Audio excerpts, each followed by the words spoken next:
In 3, 2, 1. John, are we live? We're live, sir. What's going on, buddy? Not too much, my man. How you doing? I'm hanging in there. Yeah. I'm going to go with shout-outs. I think I might one-up you today, buddy. Yeah, I think you got it. I think I got you. Well, no surprise. For those of you who do follow me on Facebook and Instagram, you guys have probably seen the news. Lost Maverick late Sunday night, Monday morning. I'll be brief about the story. Came home on Sunday and was only gone for a few hours, and he was, when I left, just being himself, running around, being like a 2-year-old, 10-year-old puppy. He was acting strange. He just didn't come to the door, which was weird for him. He had never not come to the door in 10 years. And his ears were pinned back. My sister's a veterinarian, so FaceTimed her. I said, Sheena, what do you think? What should I do? He just kind of looks like he ate something bad. And took him to the emergency room just because I didn't want to take a chance. Thought he probably ate something bad. Found out he had a tumor on top of his heart that had ruptured. And the doctors over there, the ER doctor said, we'll drain the fluid, and he should have a couple days to a couple months. And that was a shock in and of itself. So I said, please do whatever you can to just make him comfortable for a couple months, whatever it takes. And by the time I got home, which was about 10 minutes away, they called and said he was not going to make it because the fluid was back. So rushed back, put him down, and that was kind of it. It was easily the worst night of my life, and definitely just kind of came out of nowhere. The day before, he was just running around having the time of his life. I was smoking meat for Father's Day, so he was just going crazy because I had 2 smokers going, and he just wouldn't leave my side because I had all the meat. And just life changed kind of like that for me. So my shout out is obviously to Maverick. My best friend. There felt like a part of me was gone when he was gone that night, and it definitely feels very strange for me without him. My other shout outs to everybody who called, text, stopped by, people dropped off food. I mean, I hope I was able to respond back to everybody that responded to me. I'm sure I missed some of you guys.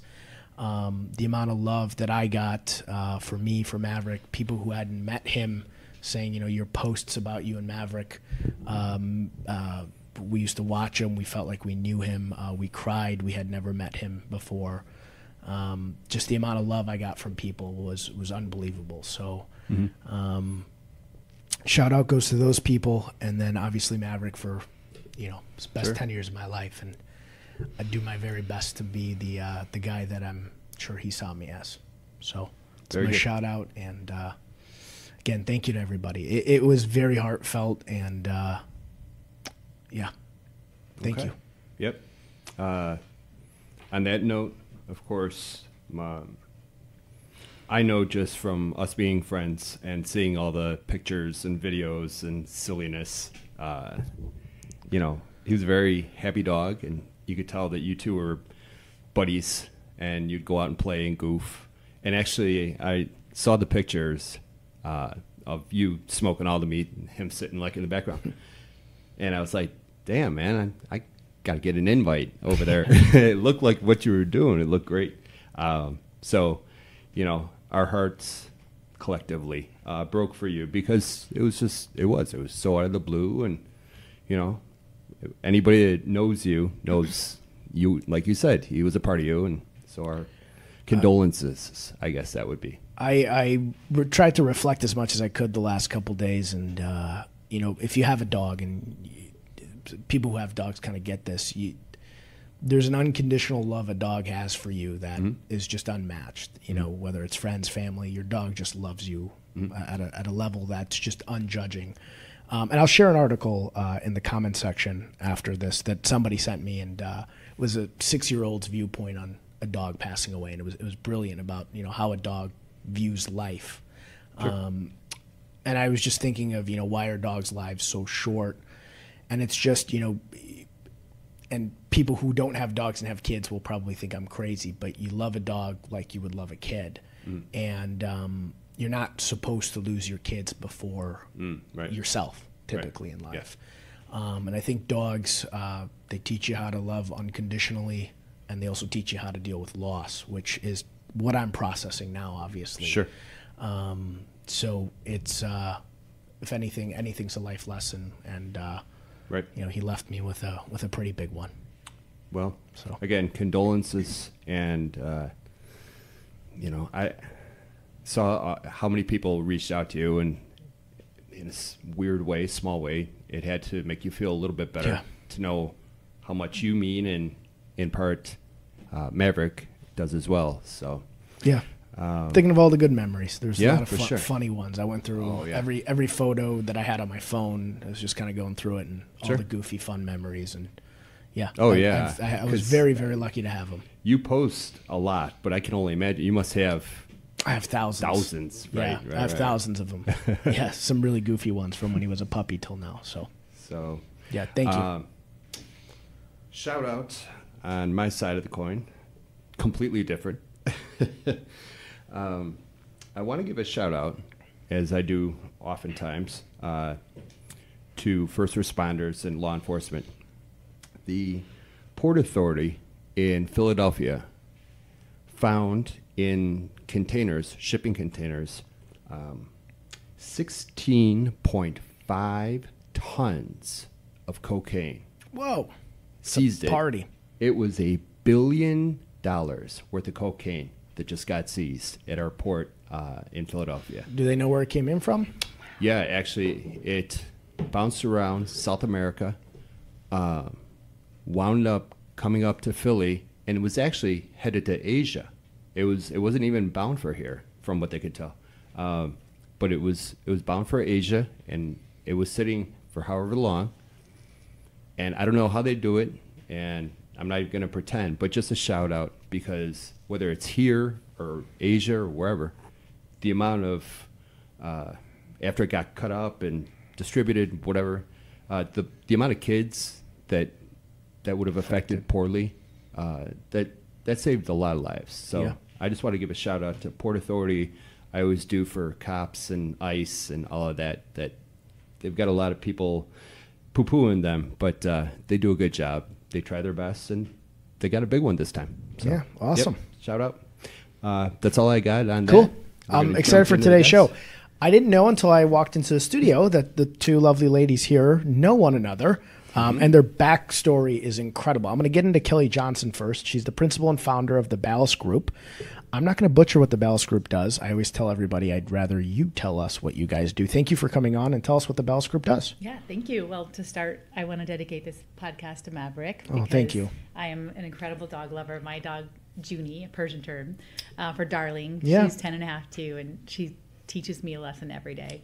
So we can't thank enough for our creatures in the world here, especially the dog creatures. What kind of dog is Junie? She's an Australian Labradoodle. Oh, adorable. Yes. Very cool. Yeah, they're great. Yes, and she's part of the Ballast Group because we are a cloud-based public relations firm. We focus mostly on medical and technology clients, but we have a gamut of different types of clients. So Junie sits next to me on feed almost every day. So she's been involved in almost every decision that the Ballast Group has ever made. So good and bad. We, like I said, we're an integrated communication strategies firm. So we tell stories, and we tell them in many different ways. And it's been my passion since I was a kid. I remember vividly winning a 5th grade creative writing contest, and at the award ceremony, my mother snapped the picture, and of course, that image you have in your head for decades, right? So I thought, maybe I could be good at storytelling. And then in college, I did an internship. It was a liberal arts college that, they don't have a PR major. They have an English major with communications, but you're studying Shakespeare and learning how to solve problems and think critically and globally. And so here at DePaul, where I teach, the students are very lucky. There's a dedicated PR program, but we kind of had to wing it. So I did my first internship at Universal Studios in Florida as the park was being built. And I had an English professor that kind of made that happen. And so those were 2 turning points that made me say, yeah, storytelling is my wheelhouse. Fantastic. So integrated communication strategies to most people might seem complicated. Basing it down, it's really kind of telling the story of the company, correct? Yes, the organization, or it could be a person or a product or a service or a solution. And it's our job to find out how they're different and why people are going to care about that. So I'm a twin. genetically identical. And growing up, everyone said Jolie, Kellee, the same thing. And we said, no, actually, we're not the same thing. We have different heads, different hearts, and we operate in the world a little bit differently, but we might look exactly alike. So I feel like I translated that experience with my clients as I started, and organizations that I'd worked for too, but then clients through Ballast Group, is we're always looking for how someone's different and unique and what that story is. And that's so important. I think a lot of companies fail to be able to give both their story and their value proposition to the public or whoever they're trying to pitch to clearly. And I would say use some childlike clarity, but effectively tell your story. And I feel like a lot of business owners are very good at maybe running a business, but they don't have that ability to tell a story. Right. And we always say too, the message is only as good as the medium. So where are you telling it and who are you telling it to?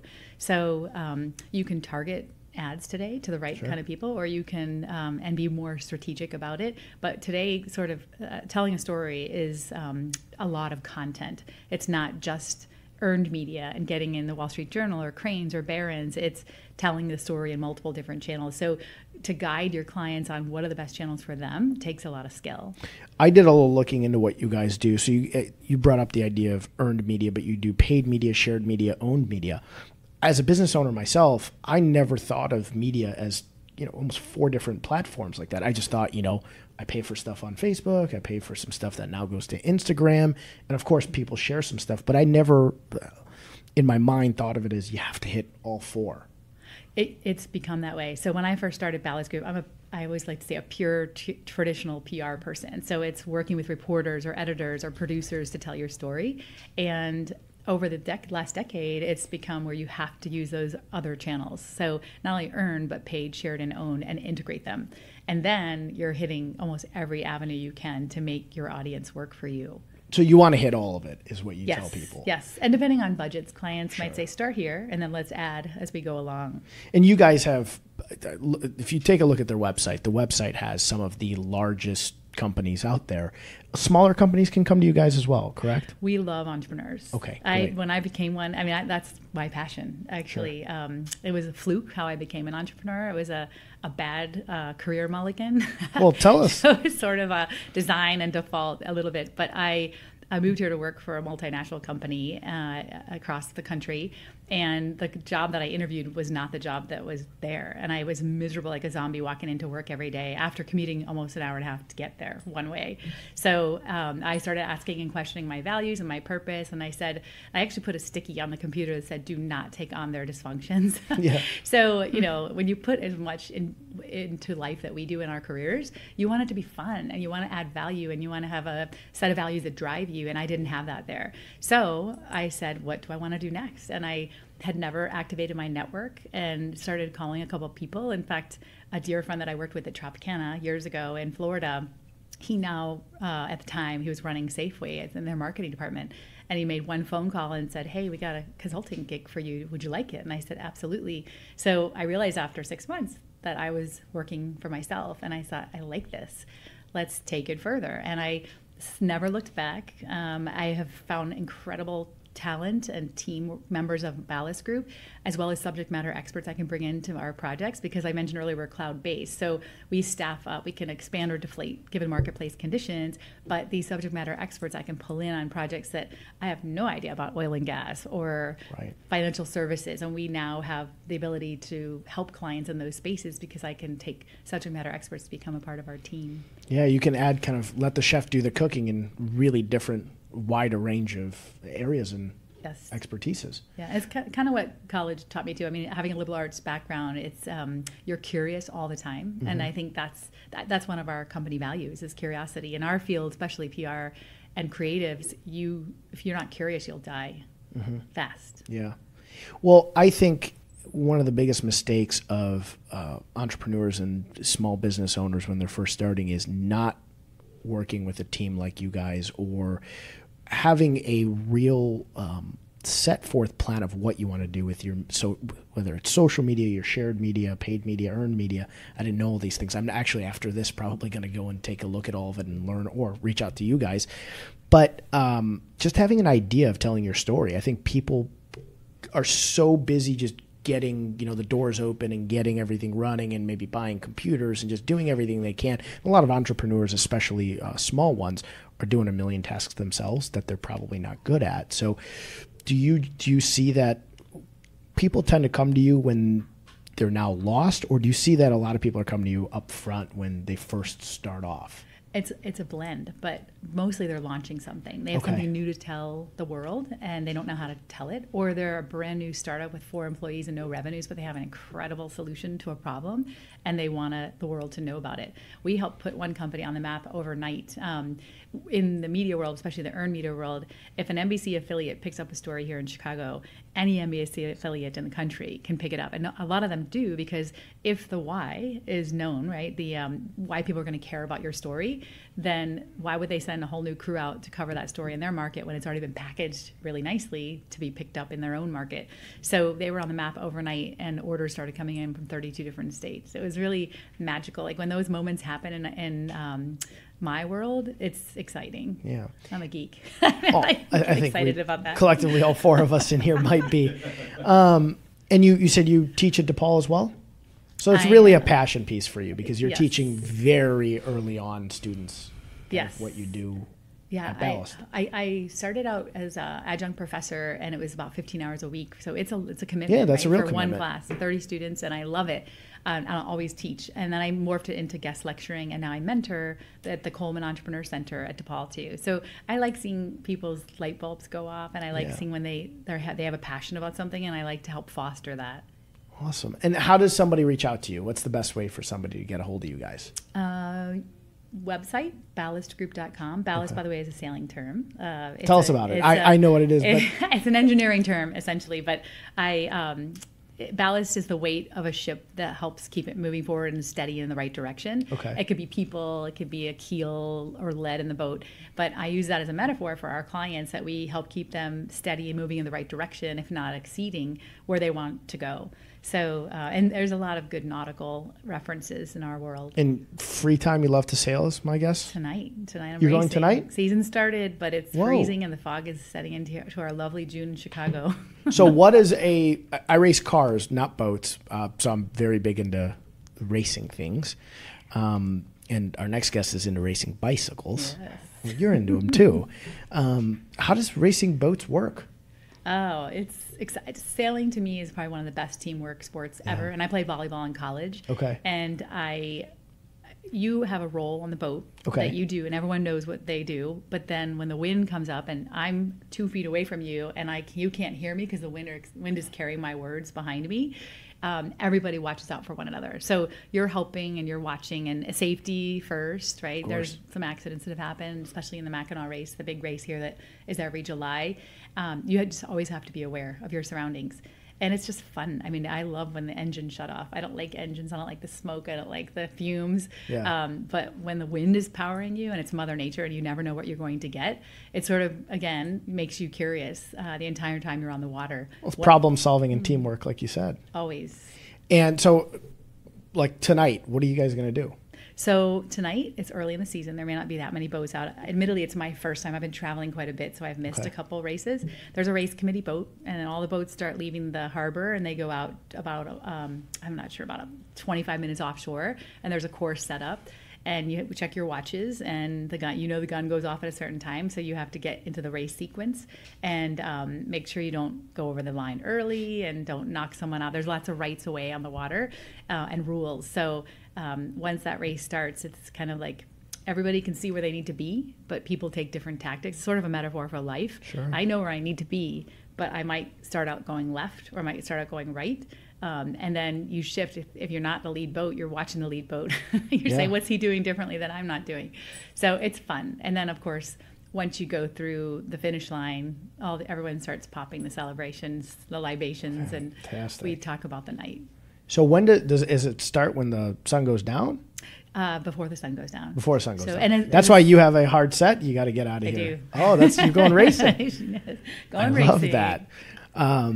How long have you been doing that? I'm fascinated by the racing. I've been sailing for 20 years, but I didn't learn till later in life. Most people learn the knee of their dad or mom on the boat. And I started when I was 32 in Sarasota, Florida, which is a near and dear place to me. And I just graduated from there. I started on lasers, small boats, and then lightnings, and they have spinnakers, the big colorful chute that goes out in front of the boat. So when you're going, the wind's coming from behind you, it's pushing you forward. Okay. It's really spectacular especially San Francisco Bay, where you just were, to watch boats with 20 different boats with colorful spinnakers out. It's a beautiful sight to see. The day before our triathlon, we were doing a practice swim, and actually there was a lot of sailboats that had went out in the bay, and they actually cut our practice swim short because we were right away. They were boats. We were just swimmers in the water, and they pulled us in because and there were so many of them, and they couldn't see us. We were just heads bobbing up and down in the water. So they pulled us out and they took us to a different place to practice a little bit. But somebody didn't coordinate schedules that day. Well, apparently coming out of whatever harbor they're at, they don't have to report out to the bay,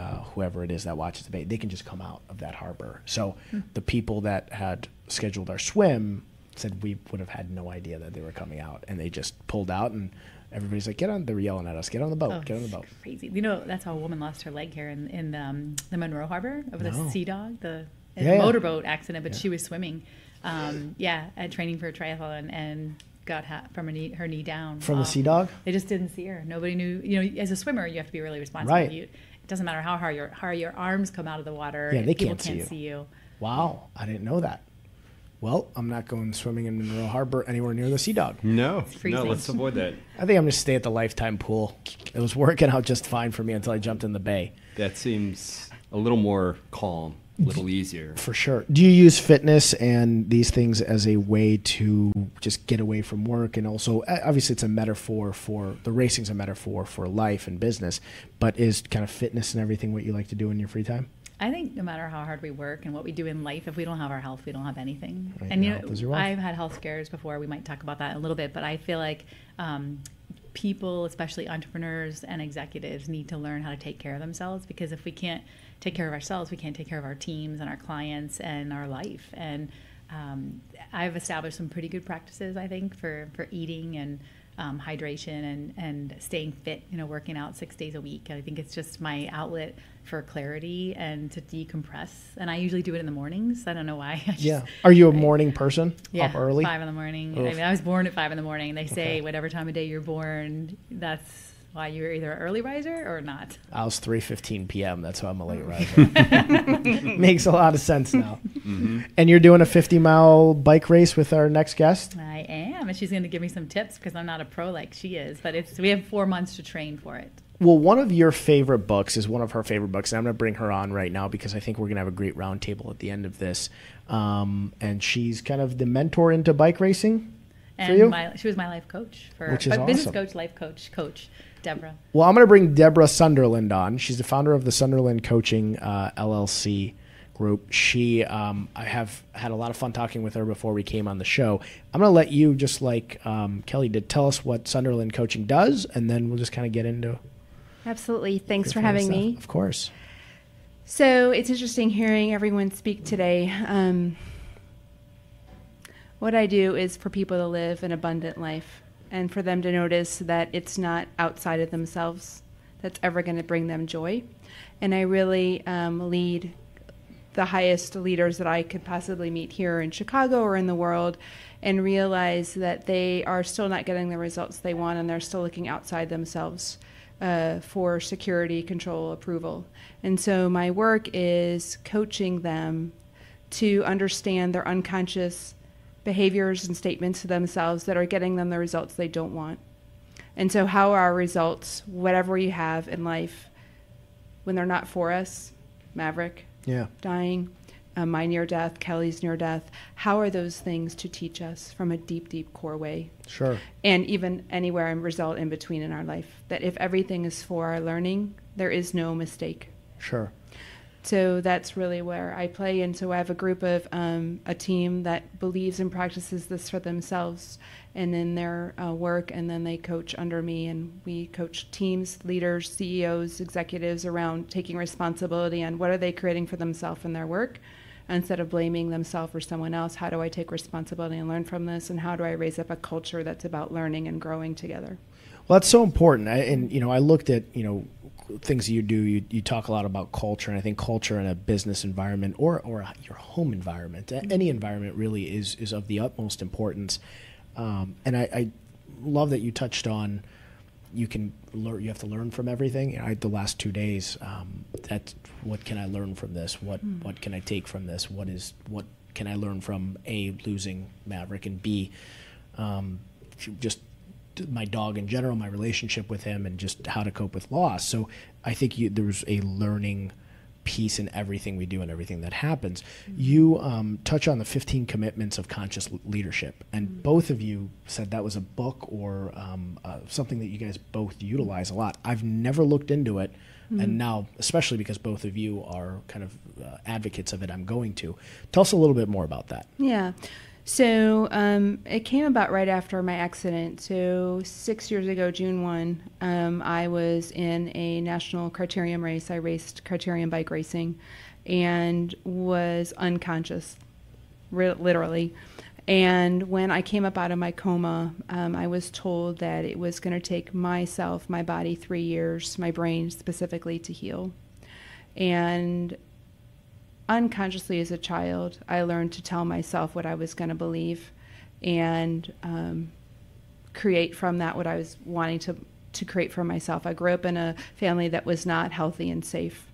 And I became very successful learning to stand for myself. Well, when you are injured and in bed and can't get out of bed and walk and talk, the only thing you really have is your brain. But when your brain isn't functioning, what do? So I started to realize that the power of my choice, of my thinking, would recreate a new path for my life. And I realized, this is really my life change for me, is that as I was healing physically, there was internal healing to be had. And in that process, I cried out and I just wondered, what is my purpose that my life is still here? Because I had accolades for business support, starting companies, being successful, helping other leaders be successful, yet my life was more than getting things done or helping other people get their things done. So I was lying in bed after my accident at home. I was in a coma for a month and in the hospital for a month, and there I was told, as I'd said, 3 years to heal, 4 days of healing, 4 days of PT, OT, and speech therapy for months. And I just thought, okay, so how is this for me? What can I learn from? And what is my purpose? And I was well enough to drive at some point my son to school. He was commuting by train to the city, and my daughter was in the back. They're 4 years apart, and I was dropping her off after I dropped him off at the train. And we lived in a wealthy community, Hinsdale, so I say this for a reason. She sees him get off the train or onto the train and sees a bunch of people getting on the train to go to work. And she says, "Mom, why does everyone look so unhappy getting on the train going to work?" And I got really sad. And she's 12 telling me this. And it's not that these people have for want, right? Sure. And I said, honey, you're right. Most of them are unhappy. Dropped her off, and I kept thinking about that, thinking about it. I went to get on my bike and train. In just the same place where these people were on the train, I was going over that same track with my bike, and it hit me. Thank God I almost died doing something I love doing, and I was great at it. Yeah. These dear precious people are probably great at what they do, but they don't have joy. And they're dying a slow death every day and don't even realize it. Sure.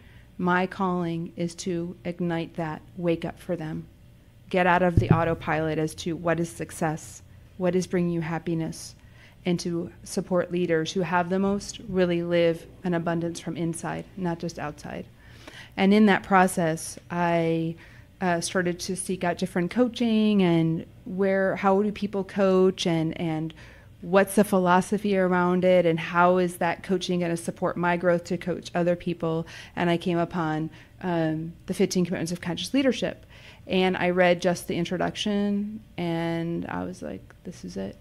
Just reading the introduction. So I reached out to Jim Dethmer, one of the founders of the Conscious Leadership 15 Commitments Conscious Leadership group, and I said, we have to meet. We have to meet. So he happened to live in Chicago, and we met, and I said, I practice this. I want to know this more. I want to bring this to the world. And so lo and behold, that was about 5 years ago, that I started implementing it into my life with my children, myself, and it's unfolded to the company now that I specifically coach out of. Well, fantastic.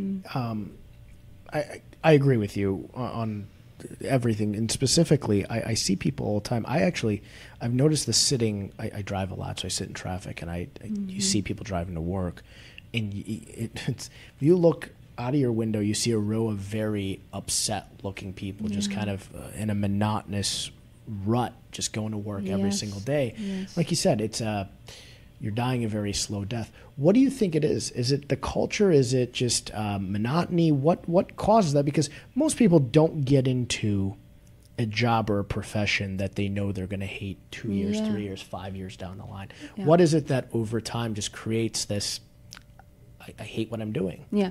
So I think it starts when you go to school. Okay. My belief is that when we are sent off to school, we are told what to do, when to do it, how it needs to look to get the grade that we want to get to pass to second grade, third grade, graduate from school, to get to the college we want, to get to the company we want to work at. And what happens there, it's the same thing, right? Just as Kellee had shared, we think it's going to be a certain way and we're going to be happy doing it, but it never is. And we're constantly looking outside of ourselves for what is aligning with us and what success is. Someone's telling us. Sure. Right? And no one knows better than we do is what aligns with us. So it's getting back to ourselves. People have lost themselves. Mm-hmm. They've gone out here. And so how do we get back to our whole yes, our genius? So combining our joy with our excellence. So getting that back is what brings it. You mentioned whole yes, and we touched on it before we went live. What do you mean by that? Because I really love that idea of a whole yes, and I think utilizing that every day will make people better at saying no to things that they should not be doing. Yeah, so we have something I didn't share. We have, I'm sure you've heard this, an amygdala, right? Part of our brain that is always scanning for what is right, what is good, how to be better, how to keep us safe. And we are reactive, and we're in a defensive state constantly and don't even realize it. And we go on autopilot, right? And so we have learned how to keep someone else happy, how to give something to someone else, because we're fearful. We're fearful to stand for ourselves. We might lose something, that attachment to that person, that approval from that person, whatever that is. So we have learned to just say yes. Yeah. And then we're miserable. I'm terrible at this. Yeah. Right. I heard you talking about this earlier, like you don't want to disappoint people. We take on more than our responsibility and we lose ourselves. So whole yes is checking in. We call it integrity to self. Using our emotional intelligence, our body intelligence, and then our IQ. What is my whole yes about this? And will I listen to that? Not just go and figure out in my head, and listening to that. And so also noticing when we're fearful to say something because someone might be responding to that, then we like water it down or we don't say the whole truth. So whole yes is just staying in our lane. There's 3 lanes in my world. My lane, your lane, and God's or the universe's lane. We tend to play in everyone else's lane, and our job is to stay in our full lane ourselves. Really like that. Yeah. And this is, you coach a lot of people, do you find that idea of being conscious of yourself and being self-aware is sometimes learned way too late in life? Because you said, it starts in schooling almost. And I feel myself, I became self-aware probably in my mid-20s. I was out of law school already. By the time I was truly able to be honest about my self-awareness, my strengths, my weaknesses, and I feel like nobody teaches you that early on. It's almost like you said, you're in a path and you just kind of go through that path, but you never work on learning what you yourself want. Yeah, absolutely.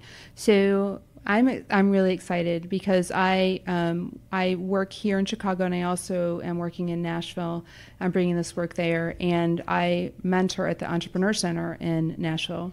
And what I find there is that there are a lot of young people from Vanderbilt, Belmont, universities there that are in entrepreneurship. And I find that they are waking up earlier to themselves. Thank God. I don't know how that is, but the 20-year-olds are way far above where I ever was, or way far above some of the 50, 60-year-olds that I coach. So I I think, I don't know if it's social media that people are finding suffering, because suffering is a choice. Sure. Right? And we see suffering more and more and more than ever. And we see it all the time. So I don't know if they're waking up to that faster than we did, because it's all around them and they're like, I don't want that. Right. Right. And on the other hand, we see more suicides because of it. And that's something I want to start standing for, is I want to actually build a schools that teach just this: genius, not just shoulds and have tos. Right. So yeah, I want to raise that up. And I would love people to support me in that. I want to be one that helps stop suicide. And I believe that's where we're going now. This is what it's created, that kids think they have to do this, and they're seeing it on on social media, and they're not living up to it out there. So what are we all going to do who have woken up to a different stage? How can we support them and wake up? So you do so much. You hit on so many different parts of not just kind of a business and their culture and how to be a leader, but really how to just be a more effective human being for yourself. Because if you are a more effective human being, you obviously will lead more effectively and you'll live a much more meaningful life.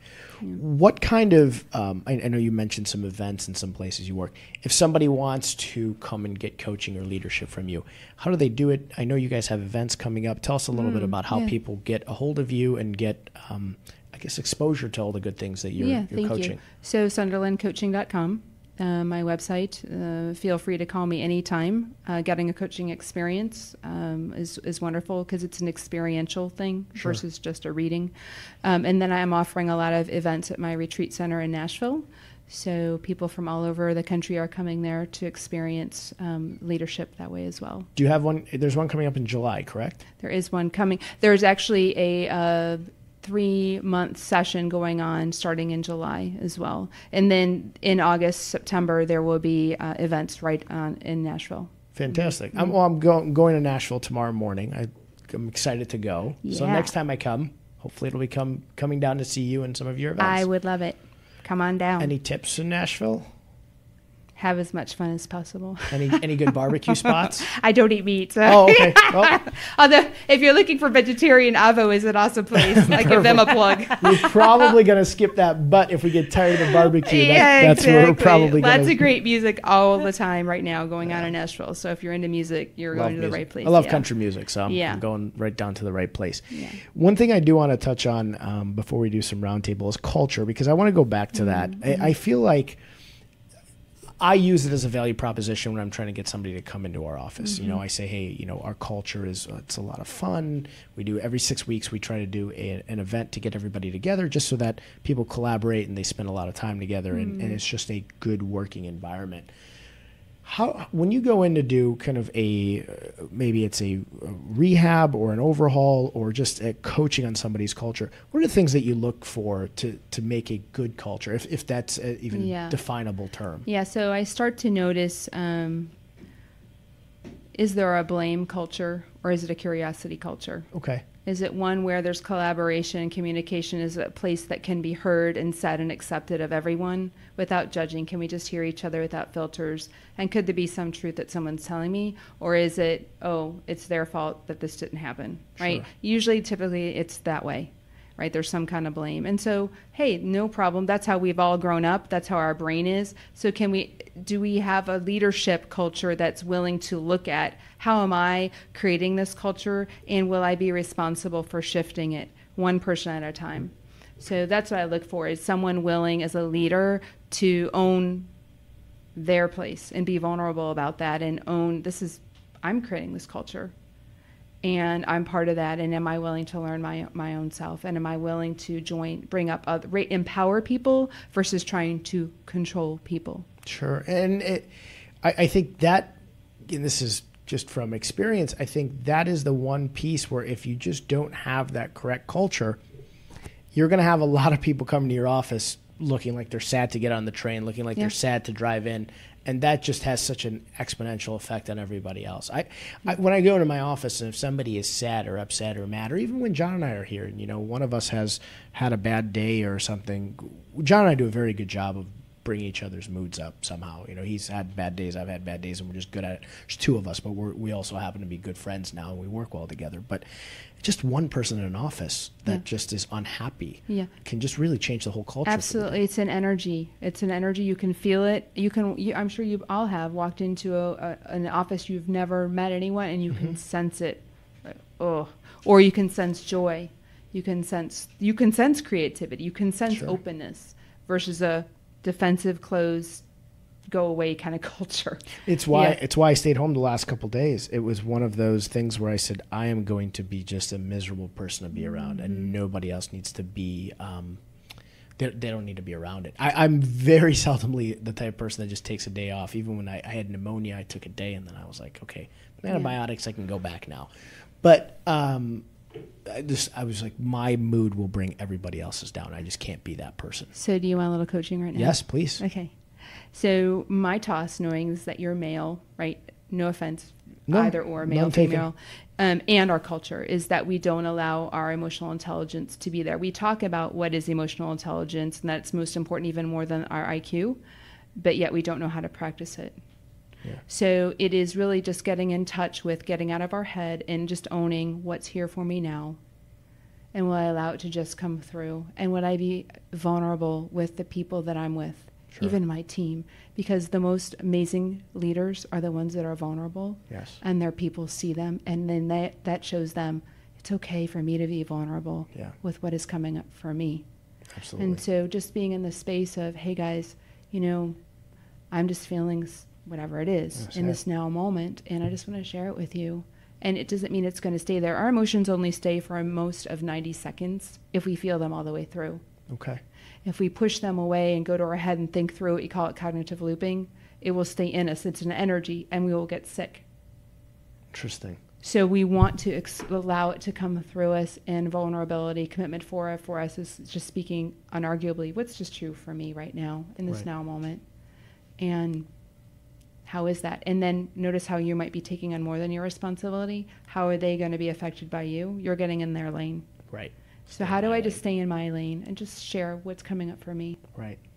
Well, I love it. Thank you. You're welcome. The 15 Commitments to Conscious Leadership. Is that a book?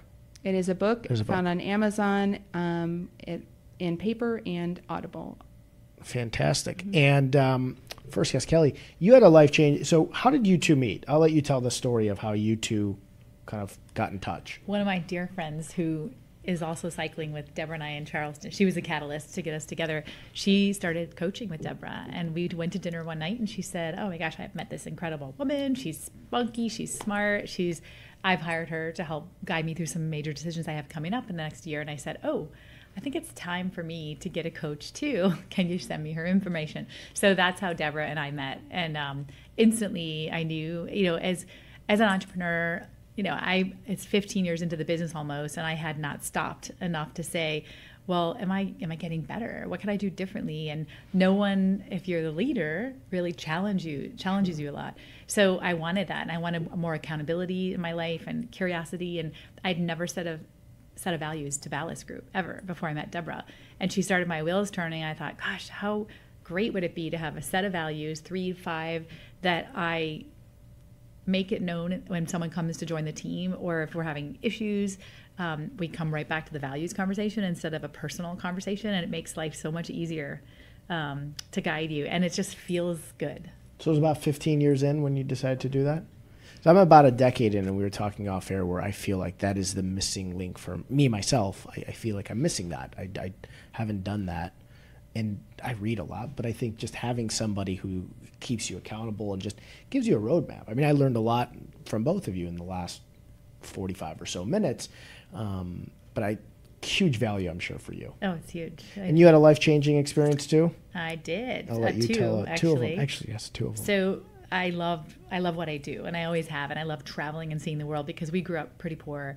And when I was 18, I went to college, got out, graduated without debt because I played college volleyball. I said, I'm going to go travel. And I got this bug. And so I've seen 42 countries. Wow. I still travel a lot for work, but just got back from Greece on Saturday. I would say that the first life-changing experience was I met the man of my dreams late, 38. And I thought, this is why I waited so long. I was here in Chicago, and he said he wanted to have more kids. I said, well, I absolutely want to have kids. It's part of my plan. So the first year went by, and we talked about it. The second year went by. We talked about it, but I could tell he was having some trepidation. I was like, this isn't good. So the third year we were supposed to get engaged, the truth came out. He just couldn't make that decision anymore. And I thought, talk about impeccable agreements, which is a chapter in the 15 commitments of consciousness that was not held. And so it hurt me so badly. I remember waking up angry at the world for a year, and I changed the cells in my body. Like I know, and there was a lot of stress too, plus running a business and trying to grow it. And I shut off the emotion. I actually put everything into my business. I had the best year ever at that point, but I wasn't fulfilled. And someone said, why don't you try to have a baby on your own? And I said, I just didn't picture life like that. So I decided I'd give it one shot. And the doctor said, come back with a clear mammogram the next week. I said, see you in a week. And then I didn't get that clear mammogram. So the good news is we caught it early, but it was early stage breast cancer. And I think by wanting to be a little bold, it actually kind of saved my life. Wow. It was so unexpected. And one of the healthiest people my friends know, they laugh at me. I do raw food. I do wheatgrass. I exercise 6 days out of the week, but it doesn't matter. If you're not managing stress the way you should, and the emotions, and like Debra just mentioned, letting them go through you, I shut everything down. I just poured it into work. So it was, in hindsight, when I backed out of it, I was like, I now know why I got breast cancer. I have a genetically identical twin. Thankfully, she has nothing. I tested negative for the BRCA. I mean, I brought this on. So yeah, now I have skills and different techniques today to manage stress. A lot of deep breathing, a lot of thinking, martial arts. It's different. Kind? I do Aikido. Oh, good for you. Yeah.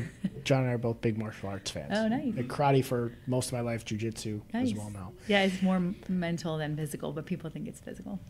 You touched on something that I think is so important. You have your physical health, which, people look at it like, yeah, I go to the gym, I work out, I do all these things. But there's that whole mental health. And I think people think of mental health as a negative term of art when it shouldn't be. You have to have that, because that can be just as damaging if you're not protecting that. Yes. I mean, we all have cancer cells. It's a matter of what turns them on. And I turned mine on that year. I vividly saw how, like in hindsight, I could see exactly how it happened. So, knock on wood, it's been 5 years, and but it makes you see the world differently. Yeah, absolutely. And now you guys are doing a 50-mile race together, which is fantastic. Yeah. Debra, did you get her into biking? Was that? No, or were you kind of into biking? She came with bike. I came with bike. I did triathlons for 12 years before, and I took a break. But honestly, I get on the bike and I ride. I like to ride. I know nothing about how to put that bike together, how to take care of it. So Deborah's going to teach me that. Well, I don't know about that. I just ride a bike too. Well, and go fast. I get on and I go fast. Yeah. I'm a pretty I race cars. I'm not very good at fixing cars, but I know enough to take care of myself. I have no idea how to put my bike together. So when I shipped my bike out for the triathlon, I used a tri-bike transport company that just takes your bike. Yeah. And I got there, and they give you your pedals. And I looked at the guy and go, can you just put my pedals on for me? I was like, I don't know what I'm doing. Yeah. And I was like, what happens if I get a flat? I have no idea what to do. And they're like, there'll be a guy on a motorcycle that comes around and fixes your flat. And I'm like, okay, that's good. Very nice. You just put everything together. That's great. And just let me ride it. What cars do you race? Now Porsches, but I've raced go-karts when I was a kid. I drove some open wheel stuff, BMWs, but now I mostly Porsches. I love the sound of a Porsche. I can hear them with my eyes closed on the street walking my dog. They're my favorites, and I've raced them for a long time. But later in the season, there might be driving something else, even a Honda. So we'll see. So that's my favorite car. Really? Okay. Yes, and Mine too. Since I was a freshman in college, I said I'm going to be a race car driver, and somehow I caught the poor man's Porsche. I have a Mini that I drive around. Awesome. But I think that's what got me into racing. I just love to go fast as well too. Have you ever taken it out on the racetrack? No. Well, we're going to have to change that. I would love that. There is a country club / racetrack called the Audubon Country Club in Joliet, and they have days where different schools I've raced my bike on that. You have? Yeah. You have a bicycle? They have an event? There's a criterium there. Mm-hmm. Really? Okay, well, we will have to take you in your car there, because I have instructed racing schools for a good part of 15, 16 years now. Awesome. So I we'll have to love take it. you out there. Can my boat fit there? Can a boat? I don't own a boat. Well, they fly I don't think there's any water there, but they fly helicopters there. Now, we had a guy on the show who does the Chicago helicopter tours, and they actually take people from Chicago to there and land a helicopter. And then the people get out, they race their car. Because the people who are actually members of that country club, I'm not, they have cars and garages, and they take helicopters there, land, go drive cars, and then take helicopters back. Very fancy. Yes. Fancy. Very, very fancy.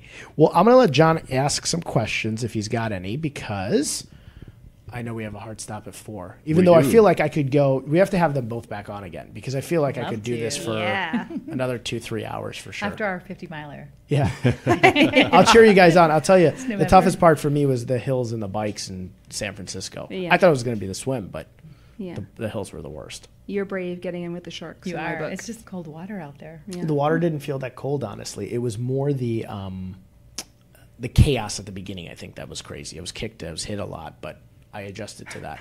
And I saw a sea lion behind me 2 days prior when I was training. Oh, wow. And I knew sharks are in there, but I didn't think sharks were going to come around. But the sea lion was 50 yards behind me, and its head was like that. Yeah, but sharks chase lions. So Yeah, they do, and where one seals. is, Did his head stay behind you, or was he missing? Well, I told the guy, I said, if he gets any closer, can you get between us? Because he's fast, I'm slow. But he was making a lot of commotion. Because I looked back and I just saw water spraying. And I didn't know what he was doing because I was level with the water. When I got in the little dinghy he had, he said it was smashing a striped bass or something on the water. Because I saw birds flying over it. Yeah. And it was trying to eat the Yeah. bass. So I was preoccupied with that, thankfully. And then Sushi. sushi. He actually pulled me on the boat because there was a seal had jumped off. What he did was he took me to the Golden Gate Bridge, and I thought he was joking with me because told him I was terrified of open water. I don't have any open water experience. And he said, okay, we're going to jump out here and we're going to swim to Alcatraz because the flood is going that way. And I'm looking at Alcatraz, and it's a couple miles that way. And I laughed. I said, okay, funny. He said, no, I'm serious. I said, okay, where do I get back in? He goes, at Alcatraz. And I was like, what? And he goes, yeah, we're jumping in here. And literally the Golden Gate Bridge is above me, so I figured, okay, he's not going to let me die. So I jumped in and started swimming. But right when we got to Alcatraz, they just sit up on the rocks, the seals. And he said one had jumped in and was swimming at me. So actually when he shouted at me to get in was because he's like, seals typically don't come after humans, but it was coming towards you. So he's like, I pulled you in. I said, okay. Good. Thanks, So- man. They have Thanks, teeth. buddy. Yeah. I mean, the seal looked, because when I got in, I saw him. It looked the size of me. The sea lion was big. Even at 50 yards away, its head was huge. Is that the one with the tusks? Or that's the walrus? No walrus. But sea lions they're 300 pounds. The seal's like my size. So the seal didn't scare me as much. The sea lion, that freaked me out. So you guys are both brave. Triathlons and all the biking that you do. And I got to commend you for getting back on the bike. It's that is a very big accident. I've seen people get in auto racing accidents and just say, that's it, I'm done. I had a friend of mine who was a very good professional race car driver, got in a very bad car accident at Road America, got airlifted. I don't know if it was him or his wife, or a combination of both, that just said, that's about it for us. Yeah. But I commend you. 8 months later, you said you got back on the bike. Yeah, I and you weren't gonna let it stop realized you. that it's my love, and I didn't want fear to drive me. Yeah. I wanted my love to drive me. That's fantastic. Nice. Yep. And I'm going to ask them both for advice. Yes. Do you want me to ask that? Yeah, Since that's you're- what I was. okay. That's where I was you're going gonna to go with. You Because I know looked we've at me. got 5 about minutes left. 3 minutes. Okay. Kellee, I'll start with you. We always ask on the show if it could be for an entrepreneur, a business owner, or just any life advice in general. Any advice for anybody maybe starting a business or who's a business owner? Yes, the year I started Ballast Group, Steve Jobs gave the commencement speech at Stanford, and the title was "Stay Hungry, Stay Foolish." And I never forgot that because as a kid, I was really scrappy and hungry, but I always remembered you can't forget to laugh at yourself, and you can't be afraid to make mistakes and look foolish. Because if you don't try, you'll never get to the next level. I always try to put myself in like 1 or 2 notches ahead of where I think I am, because that's where I'm going to learn and grow. So stay hungry, stay foolish, and I would say be bold and be authentic, to Debra's message too. Just know who you are. You know who you are. Just have to give yourself permission to live it every day. Great advice. Love that. Debra? Just to come back within. Be with yourself. Be still. listen to yourself, trust yourself, create what you most want, and believe you can create whatever you want. You truly can. It's what you believe.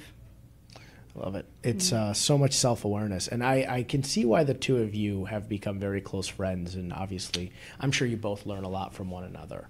I've learned a lot from you guys this last hour. And again, I wish we had a cutoff time of 6 o'clock because I think I could keep going on and on and on. Come learn racing. a lot from both of you. Finish on the water. I don't know if I can do 50 miles. I'll come boat racing. I don't know how handy I would be because I don't know what I'm doing. I don't think I You'd can be bike ballast. 50. Yeah, I'd be ballast. Just set me up front. Rail meat. The other term of it's called rail meat. Rail meat? Okay, rail meat it is. I'd rather be rail meat than bike 50 miles, I think, after last week. So Thanks for having us. Thank you. thank you for coming on. John, what's going on for next week?